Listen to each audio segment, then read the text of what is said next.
Welcome back. Today we are talking with Margaret Millett.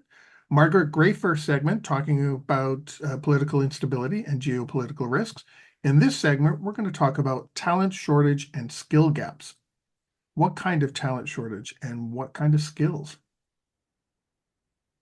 So thank you for having me back, Alex. I think that one thing that I've heard in 2024 and going to conferences is the resilience teams are smaller.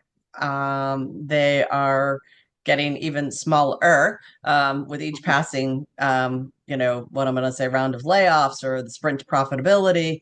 And it's just interesting because I think that the burnout factor is starting to occur. And I'm going to say this because I think that people are getting a little disillusioned on, what it means to be a continuity professional.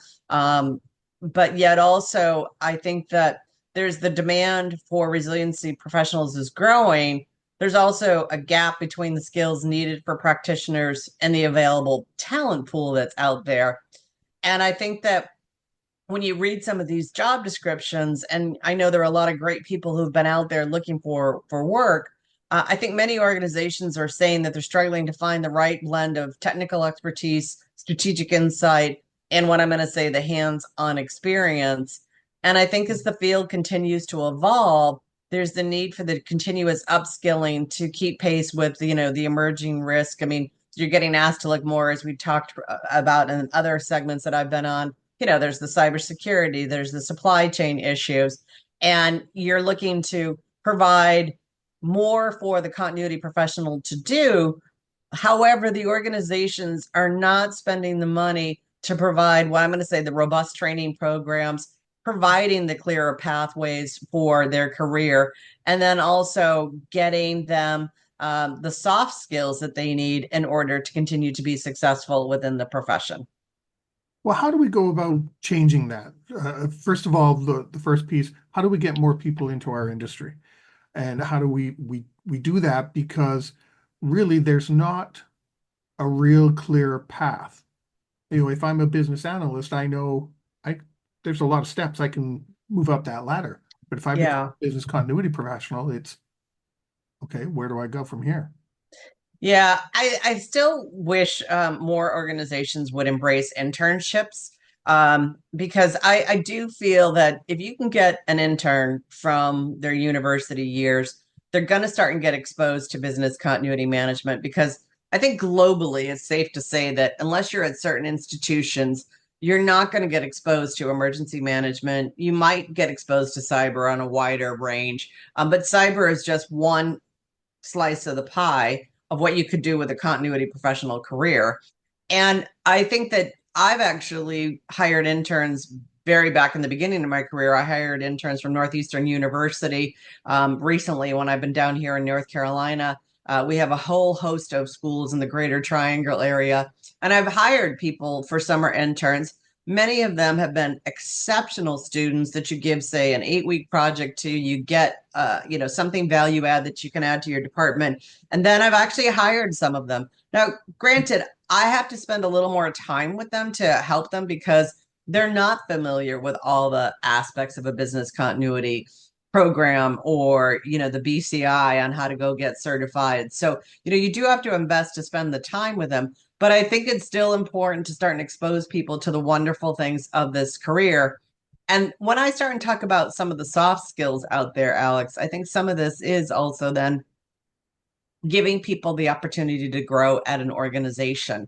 And that is getting the public speaking component down pat so that when they get in front of leadership, they're going to feel comfortable, that they know how to put together what I'm going to say impactful, meaningful PowerPoint slides or, summaries of things.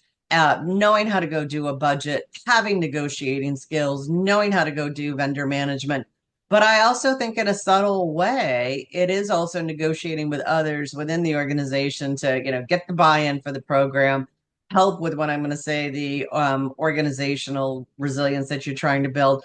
But I think it's also learning how to say no in a nice way because I've often felt I can only do 5 things well. And I don't mean that I can't do more than that, but when you really look at what you're doing day in, day out to keep the lights on in an organization, and you've got your, what I'm going to say, your daily things, and then you've got your goals and objectives. There's only so much you can do in a 40-hour work week without, Yeah, killing yourself. yeah.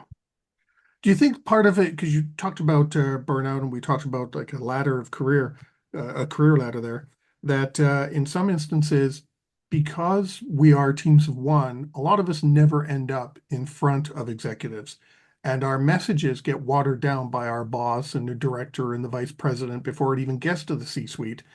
And do you think part of that, because our message gets watered down, that what we're trying to convey never really does get conveyed, it kind of demoralizes us. So we lose people, as you said, the lack of incentives to move forward. So it's like, well, anything I do, it's not really going where it needs to go. So what's the point?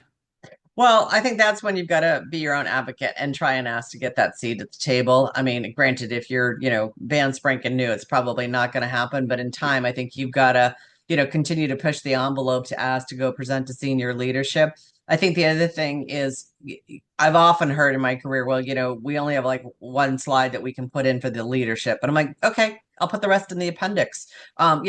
Ask if you can put more things in the appendix to go tell your story, but also remember that story needs to stand alone, so to speak, because you're not going to be there maybe to start and deliver that message. So make sure you've got the right notes in there so that they can help guide. And I also think that it's one of those where I also now say to leadership, if perchance there is something going on and you can't, not everybody's going to get a seat at the table. Why aren't they asking these questions about cyber or business continuity or whatever? Because as we've said, there's so much going on around the globe, whether it be world events, political events, Mother Nature. I'm going to say this. We've had strikes depending on what line of work you're in. Like, why isn't leadership? Why aren't the boards asking these questions on our state of readiness so that we can continue to operate, not skip a beat, and not have an impact to what I'm going to say the brand and the financial concerns that they should be really focusing in on. You mentioned the organizations, they have some training and things like that that are out there, but how do we bring new people into the organization? Because you can lead a horse to water, you can't make him drink. And we can have all the training courses we want. You mentioned BCI, so we can have Yeah. a whole bunch of training courses. But how do we make that appetizing to people to say, wow, that's interesting?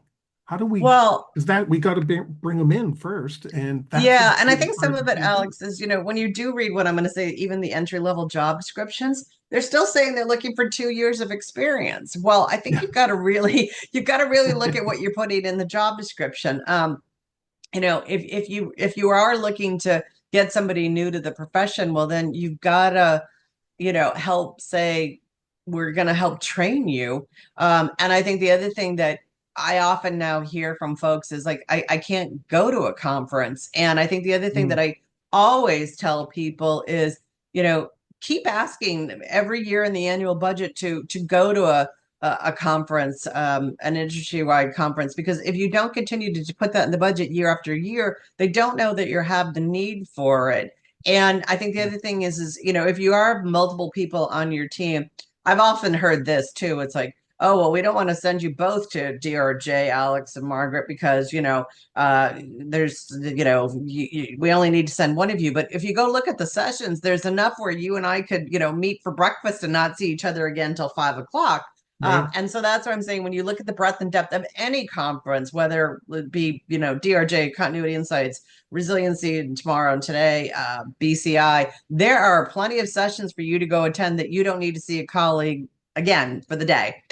So embrace that. But then, even then, if that be the case, I sign up for one conference, you ask to go to another, put in the money to go ask to get certified, put in to go get what I'm going to say the ISO standards, put it all in year after year, even if you might not get what you ask for. But at least then, if something happens, you can say to leadership, well, I asked to go take a class on this topic, and I asked for it 2 years in a row, and I wasn't able to go.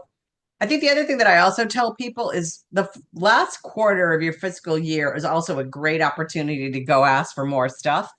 because oftentimes there's extra money left that people don't Yeah. know about, and it's like spend it or lose it. So I would also say go back to your boss, and I do this every year because I typically have worked for organizations where the fiscal year runs January through December. In August, I start meeting with my team saying, okay, if we could tell there's extra money, what do we want to ask for? What can we go spend the money on? And then I just take that to my boss saying, if perchance there's any extra money, Yeah. can we do this? But I think, again, you've got to keep asking, and don't assume that your boss is going to go do something.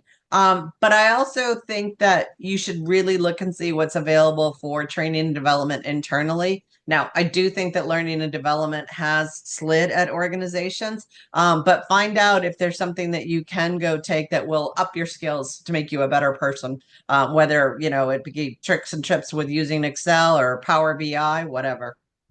What about, is there anything that other organizations can do, like colleges, universities, things like that, to make it appetizing?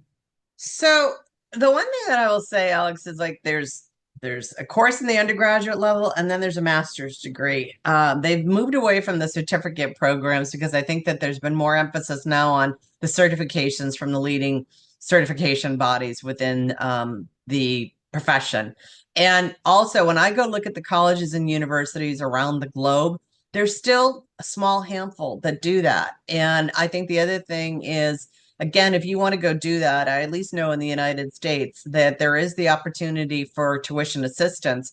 However, you need to understand what that means because it still probably comes out of your department budget. And so, therefore, if you want to go to school in 2025, you should probably have already asked to have some money allocated out of the department's budget because at the end of the day, I would assume that that money still comes back to the head of your department so that you could go take a class. But I'm also going to say that, again, you've got to be responsible for your own career. So I think you Mm. do need to start and explore what opportunities there are to upskill you through the community colleges, through the universities where you live and work at. And if you want to pursue a master's degree, what's the right one that you want to obtain? And where's the right place for you that you want to go to based on where you live and their ability to do things in person and or remote? Now, we talked about bringing new people in, and if you're new, getting those skills developed and what universities could do or organizations can do and asking about budgets. Let's go to the opposite end. Mm-hmm. We've got a lot of people in our organization who are at the point where they may want to retire now. Yep. And so we're not just losing, we're not looking for more skills and talent, but on the other end, we are losing talent and skills. Yeah. What can we do to, even if those people retire, is there anything we can do to keep them involved somehow so that we can build up the new people?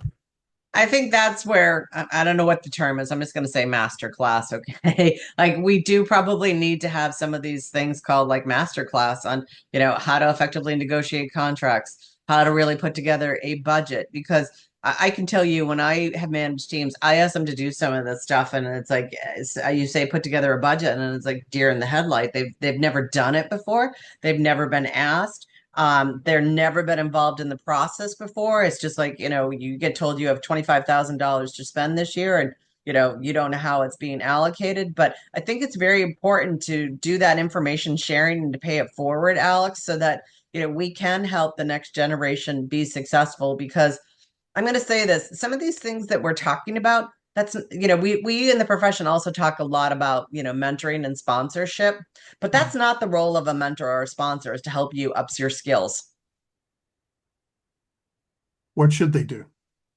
Well, I think that's where, you know, maybe we should start doing master classes, like I said, to Mhm. get some of this. I mean, not saying that a mentor might not help you with some of that stuff, but I think mostly a mentor is advising you on your career and things like that. But they're not going to sit down with you and say, here's how to really get an effective PowerPoint, or here's an effective way to write an exercise report or whatever. I think that comes from, like you said, the people who have been in the profession, who have, been in the trenches and had to have some of these, what I'm going to say, difficult discussions sometimes with senior leadership in order to, move the program forward, get the resources that they need.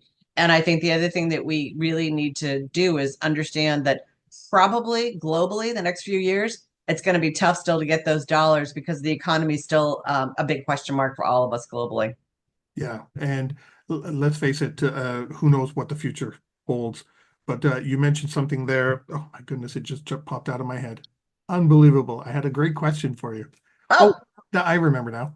The the master classes that you talk about, a lot of the institutions that we deal with, focus on how to do a BIA and how to build a business continuity plan. But what isn't there are the pieces and the activities behind the scenes that need to yeah, happen the soft to get skills. to that piece. Yeah, the soft Yeah, skill or contributing to a budget and things like that.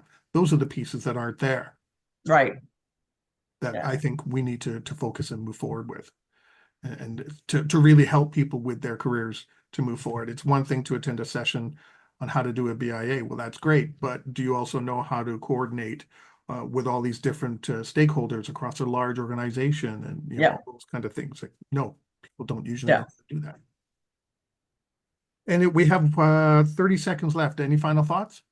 I'd also say communication is key, Alec, because I think the other thing is we are doing so much with chats and email. I think some of it is still getting comfortable doing things back on in person or via Zoom, where I think sometimes now we get so busy, it's just like, let me just send an email, let me send a Slack, and that's it. But you still got to communicate out there with people and do it effectively. Right. And on that note, we've come to the end of our second segment, talking with Margaret Millett about talent shortage and skills gap. And in our next segment, we're going to talk about mental health in the resilience profession. And we'll be right back. If you like that video, thumbs up. If you didn't like that video, thumbs down. But leave me a message and let me know your thoughts. Of course, don't forget to subscribe. And in the meantime, stay prepared, everybody.